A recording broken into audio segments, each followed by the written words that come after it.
это вот игра в рулетку, что ли, можно сказать. В этом агрохолдинге из 65 тысяч гектаров застраховали только 5 тысяч, хотя поля в самых разных районах с самыми разными климатическими условиями. Люди из-за волокиты оформления, во-первых, из-за того, что вот такие жесткие условия возврата страхованной суммы.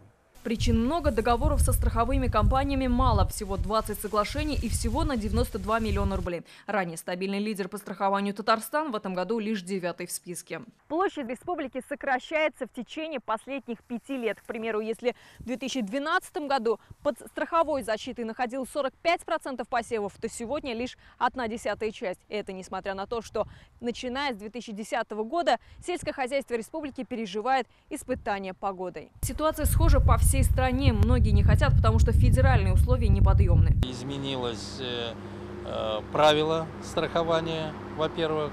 И второе – это ущерб, который должен возместить страховая компания. Ущерб будет считаться тогда, когда ущерб превышает 20%. Растет и стоимость страхования более 1000 рублей за гектар, а вернуть удалось в прошлом году лишь 32 миллиона рублей. Часть субсидирования вот сейчас в этом году немножко усложнилась. Ввели такое понятие, как единая субсидия, и вот эта вот вся сумма, скажем так, одной суммы входит в единую субсидию и внутри как бы разделяется на статьи. Кроме этого, в 2017 году до настоящего времени, уже можно говорить на 1 августа, Федеральный Минсельхоз не обеспечил принятие нормативной базы. Ежегодно выпускается определенный пакет документов, который позволяет абсолютно понятно и по утвержденным нормативам методикам, которые прописываются в этих документах, осуществлять субсидирование. Урегулировать вопрос должны в ближайшее время. Особое внимание должны уделить страхованию озимых культур, что особенно важно для Татарстана.